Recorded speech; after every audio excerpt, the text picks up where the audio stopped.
stuff to one of my other guys, and I will expose them at some point. I'm not going to say their names right now, but the Daily Mail's got to get their head on straight. There's some really nasty people over there. Viewers, if you've got any questions for Chris, put them in the chat, and the link for Chris's books is in the description box. So Tracy wants to know, would Christian not have kept a trophy of some sort relating to Maddie?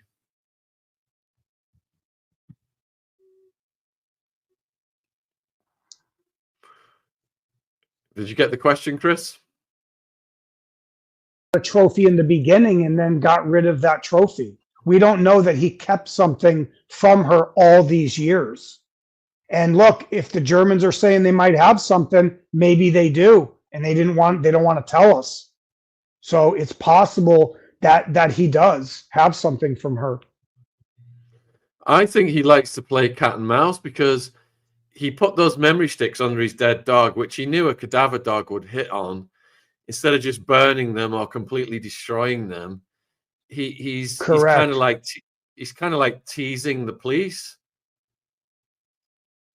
I think this guy has been getting, I mean, he's gone to jail a couple times, but they're small, like 2 years, 6 months. This is his longest one, I think, of 7 years. So these people, they're not like you and me. Okay. They have no remorse. I'm not going to say the weird things they do because, you know, we're protecting your channel and for people's safety too and mental state. These people are not like us. Okay. They think in a very different way than we do. And for this guy, you use a good word, cat and mouse. He may be playing a game because he doesn't care. He doesn't care. You haven't got him on Madeleine Mccann yet at all, right? And if he did destroy most of her stuff, maybe there isn't stuff. You got to think in all the scenarios and possibilities. There might not be any hard evidence against him for Maddie, okay? Because remember, even with Renee Hasse and Inga and Maddie, we've never found them. There are no bodies. And in America, we do take people far, but I'm doing a case right now. They can't find this one gentleman's body. There's no charges against the ex-wife. Okay, and they know that she's probably involved, but because he's still missing. That's just, in America, we have to have usually 90%. There has to be a body, a victim. We have to find proof that someone was unalived. So my thing is, this guy is such a bad person in general.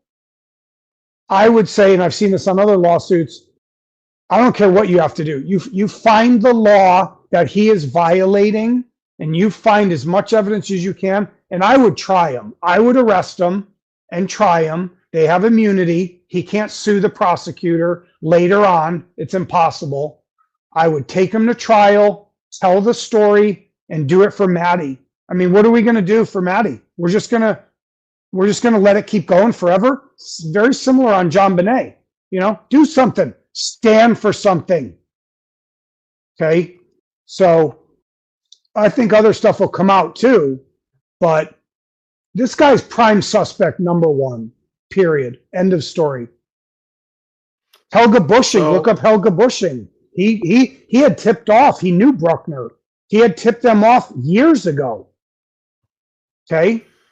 And you know, it's sad because if they figured out who he was, Maddie would still be with us today. If they followed up on the charges in 04 and 05, those years, Maddie would probably still be here with us today.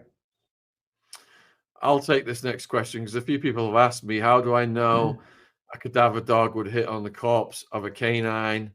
I know this because I served time with a guy called Two Tonys. It was a mafia hitman. And I actually wrote a book about him called The Mafia Philosopher, Two Tonys. It's on Amazon. And we did a whole chapter on how he disposed of bodies. And he'd left bodies from Arizona to Alaska, you know, rival gangsters. He was doing 144 years.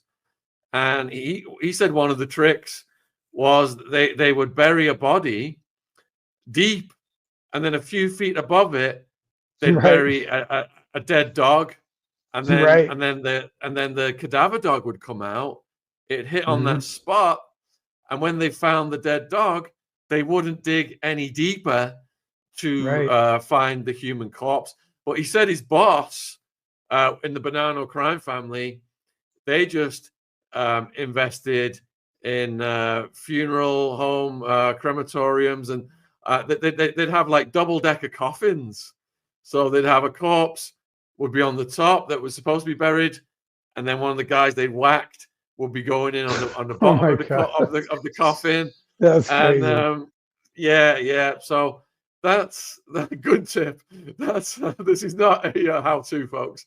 I got to put a disclaimer. This is an educational video. Right. That Shaun learned, that you learned in the pen, pretty much, that, So Chris, it's like this guy didn't discriminate on the age of his victims.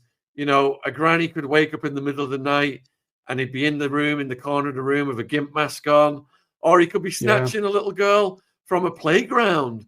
Have you come across somebody who had such a range of victims like that? Not really. I mean, a lot of my cases that I've done, a lot of them are family members, friends, some of the mob guys, they're associates. That's part of their job, right? I deal with many serial unalivers. I really don't. I only worked, I think, one case that was like that. And those are really hard to deal with. It's easier to deal with the direct family members of the victim because they want answers. And usually, this is a unique situation. And that's why I wrote up this thing. Also, I have a good friend of mine's a big producer in Hollywood. And he contacts me once in a while, like, hey, let's get you back on TV. Let's get you, get back in the business. I'm not really in the business anymore. And he's like, why don't you draft a one sheet for Maddie? And I go, okay, I will. And as I was drafting this one sheet, I realized I kept saying Hannibal Lecter, Silence of the Lambs. This is a once in a lifetime situation. This guy has skirted the law for decades. He's been stealing, committing burglaries, robberies. The one of the women that accused him was in the same area Maddie was taken from, literally the exact same area in Portugal, in Praia da Luz. So he's in the vicinity, right? I mean, I don't want to go into the evidence this second. Let's just stick with what you're saying. This guy, I would almost equate him to the Green River Killer out here in America, one of the highest body counts ever. He beat Bundy, he beat Gacy, and that's the Green River Killer. You can look him up. This almost reminds me a little bit of him. This is a purebred serial unaliver, and this guy is focused on children. And I hope they do the right thing, man. This is a very important story we're telling today. Yeah, when I read John Clark's book about Christian, I just felt sick. I was horrified. I would never take a child on holiday to that part of Portugal because of his connections with the rings and the New Age traveler community and people who were like on the run from other countries. So apparently he was at a musical festival. And he confided to a participant that Maddie had not screamed. And this person came forward as a witness. And then, of course, Christian denied ever being in that area. Yet this insurance document that I put on the screen was found, whereby Christian had a vehicular collision and a claim was filed. And it did put him at that festival in that area where he confided to the participant that Maddie hadn't screamed. Do you think that witness is telling the truth, Chris? Well, I like the fact that you have receipts, we'll call it, right? That's great. If you have something that proves he's in the area, just like they had this with Inga. They had proof of an accident he was in the day before her disappearance, which was on May 2nd, 2015, a day off of the May 3rd anniversary date, right? So that's a little creepy too. But, and I'll say this, I've worked with a lot of accomplices and actual literal unalivers themselves.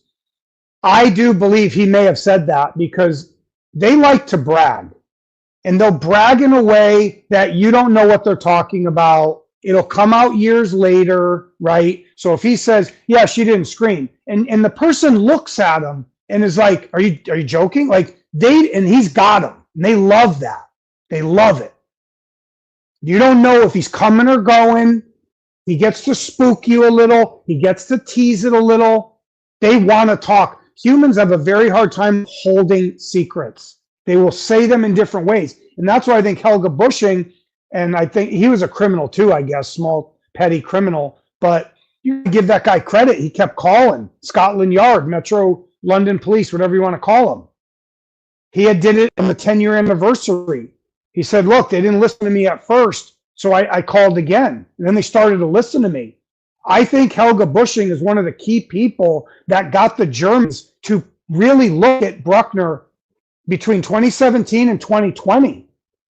I think, and they stole his camera, Brueckner's camera, I believe, and helped put him away for either the 70-year-old woman crime or another one. He talks about that. So I would not doubt that story at all. So J.A. Mills has got an objection. Let's hear how you respond to this. J.A. Mills is saying, and yet for all that he is or has done, there's nothing of any evidentiary value forensically or physically that places Christian anywhere near 5A, let alone Madeleine, and don't even start me on a phone ping. How do you respond to that? Okay. Well, that's false. There is evidence. There is digital forensic evidence, and he doesn't. And he wants to get rid of that. See, he wants to tell you, don't tell me about the phone ping. That's actually digital forensic evidence that's used in court. He is in the vicinity. He is there. He's less than a mile away, and it doesn't always project or pinpoint exactly where they are.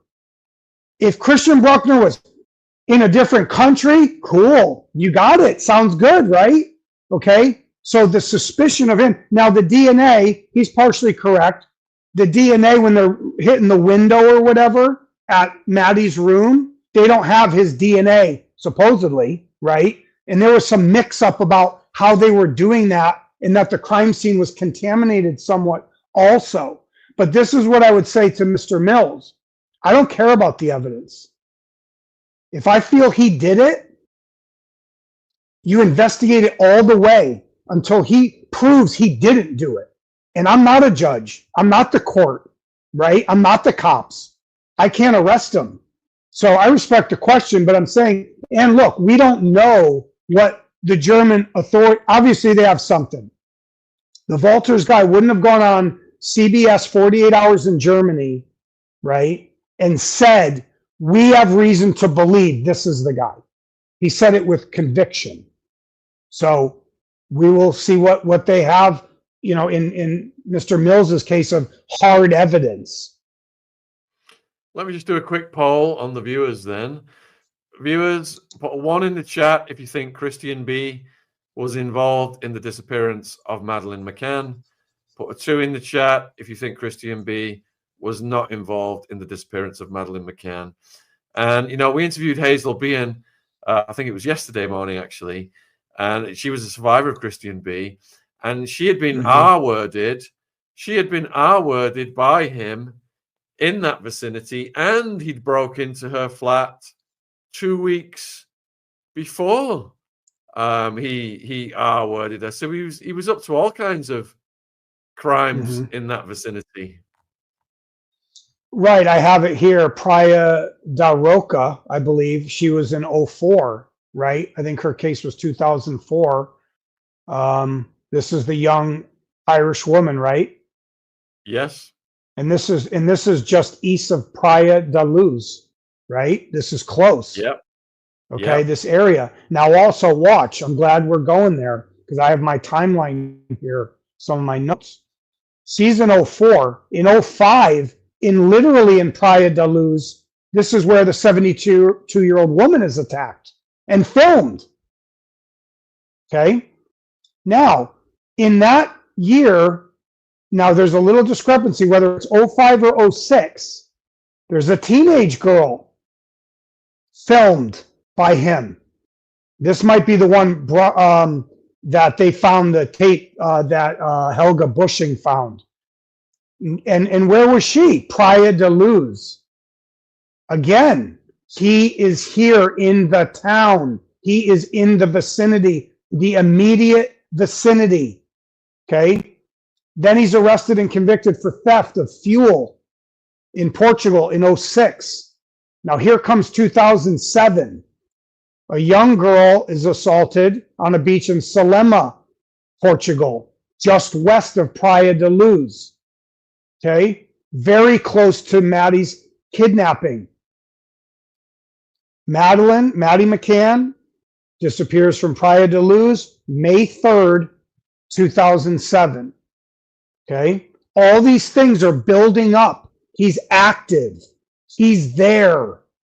And this is something, obviously it's a red flag, and any police would be looking at that too. Whenever you have a missing person, they immediately look at the criminals in the area. Absolutely. They have to. So, and there was a charge dropped. The Portuguese authorities dropped the charge, the assault charge on the older woman. Only the Germans brought the charge against him almost a decade later for that. And it didn't even occur in Germany. So, like I tried to tell the German source, I think you guys are somewhat heroes. Look, maybe it fell in your lap. He's a German citizen. You kept catching him in Germany with the RVs, the swimsuits. There's obviously DNA evidence. They're not telling us everything, man. They have something else that we don't know about, okay? So maybe it fell in their lap. Doesn't matter. I don't care. It doesn't matter. We're here. They have Brueckner. They have the opportunity. Now, let's switch it over to the UK. And this is something where it hits home for you. I would pose the question to you, Shaun. Don't you think Scotland Yard or Metro London Police, what are they doing? Why aren't they pulling Brueckner in for questioning? Why aren't they flying out? Because I've been told they've been given all the files. They've been told since day one. Where are they? It's their case too.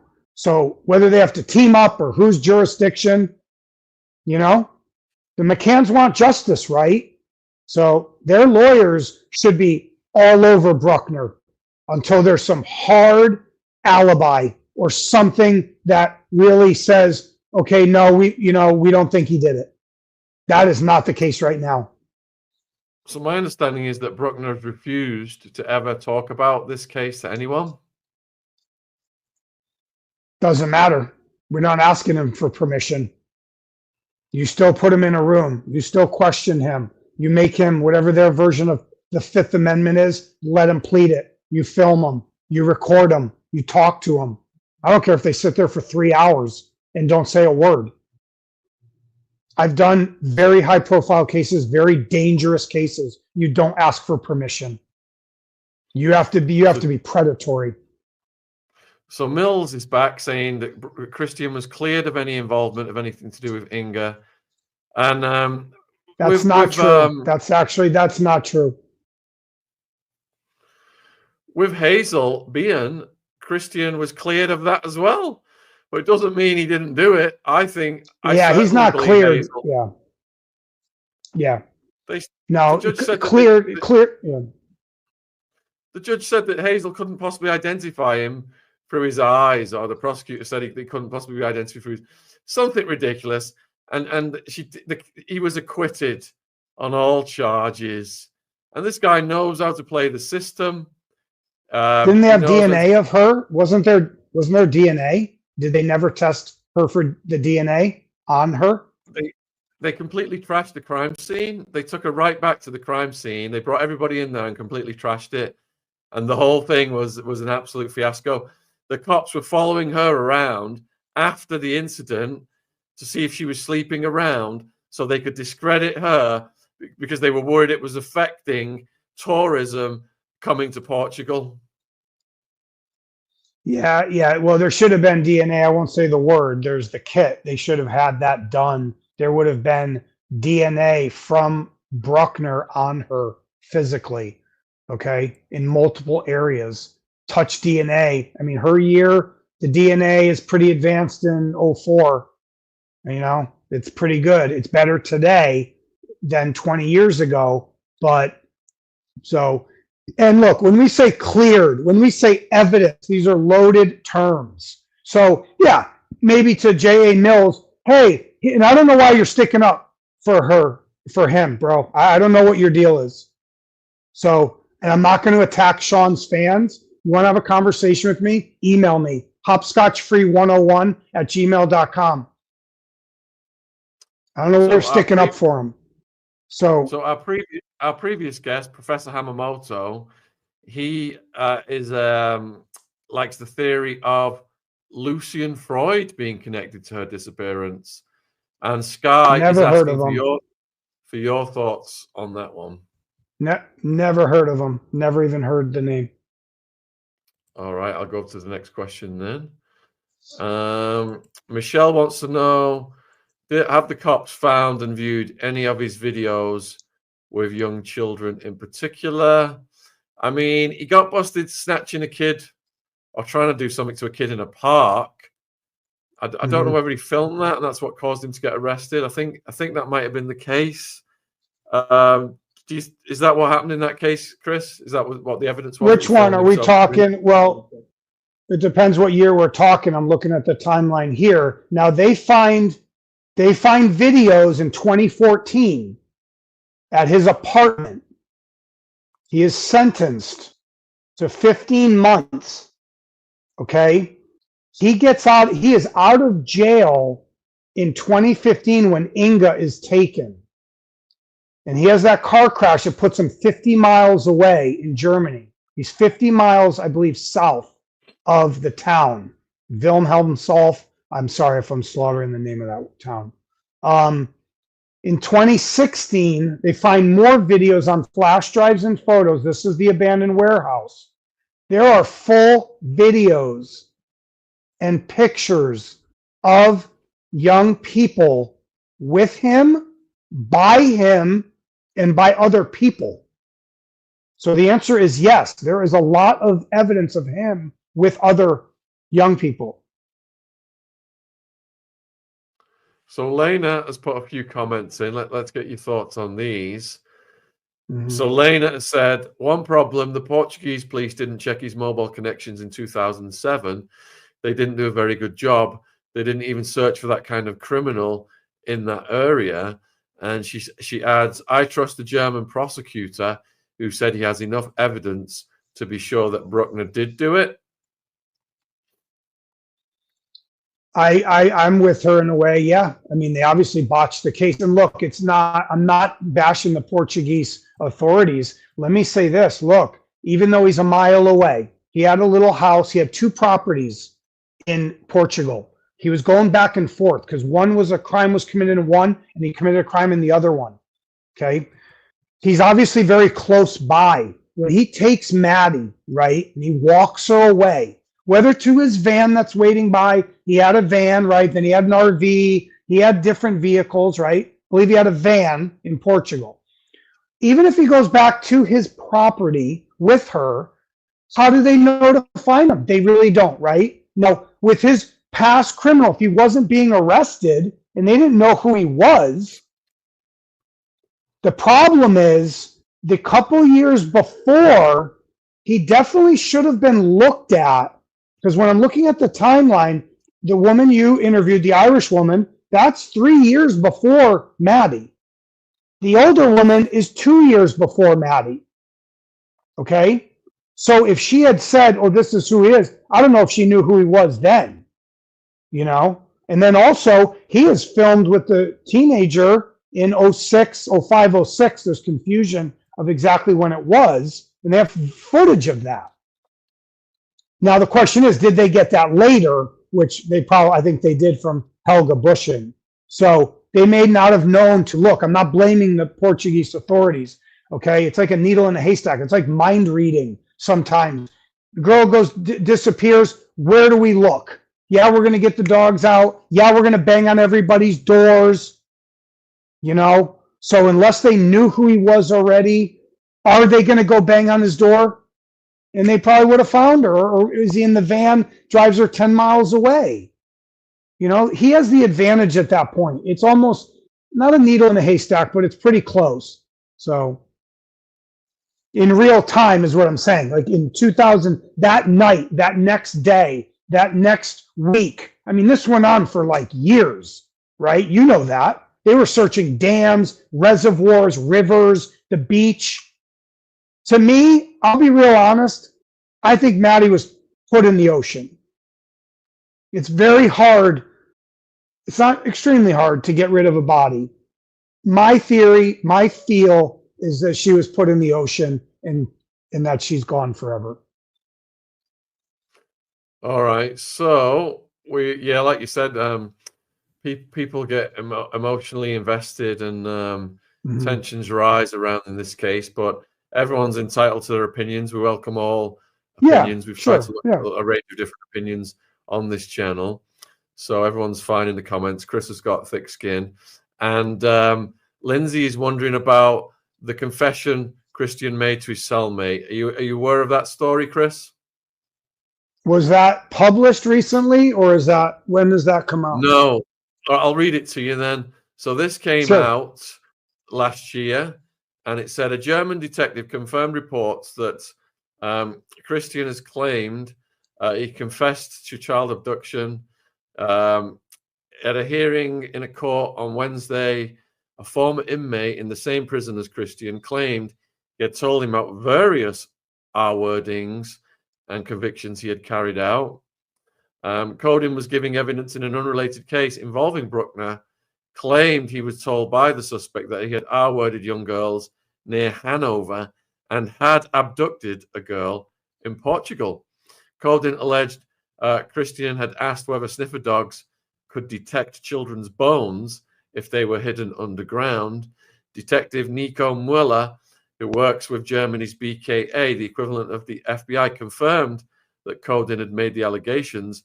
Mr. Mueller said, "We had him named as a possible contact to Christian, so we were able to establish he was in prison, and so we approached him in this capacity. He was told what it was about. We said was a murder case involving McCann, and there was this suspect, and we wanted to talk to him about that. At first, he talked about Christian having asked him if he could sort him out with a fake passport and driving license, as he said it would be good for Brueckner if he goes back to Portugal. But later he reported that Christian had committed R-words in Hanover at this moment I hadn't heard of before." And we've also got Ad Brueckner, of course, is denying all of this. But yeah, so well, and if we're saying he gave a confession here and then he denies it over here, again, it's the cat and mouse, right? This is what they do. So he's bored. These guys are in jail with nothing to do, right? They get off on this. They're going to tell a story. They're going to talk to each other. Brueckner's not dumb. He knows the guy's a criminal, right? So who's going to believe him? We just had this on another case. I won't say the name of the case. It just came out that the cellmate is coming forward. He told me this. He told me that. Well, we don't believe it. Of course you don't. That's the point. That's why he told me. And maybe I shouldn't even tell you. You know, there's a big, I'm glad these people are bringing it up. Your guests are smart. Okay. There's a big difference between a courtroom and everything else that goes on outside. Okay. And I could even say, I'll batch it as a courtroom and the police together. Let's call them the authorities. Okay. Everything outside of there is no holds barred. Are no rules. None. And that's what I mean is you got to be predatory as an investigator, a PI. If you're a family member and you're angry and you're mad and you hire investigators or whistleblowers or people to investigate or off-duty cops or whatever it is, predatory. Someone like Christian Brueckner holds the secret, and he knows you can't figure it out. So sometimes befriending him works too, right? It can. So if somebody gets close to him, sort of like, we'll say like a cellmate, sometimes that works. You know? So everybody's got to team up. You got a question from Darren. Do you believe Maddie is still alive?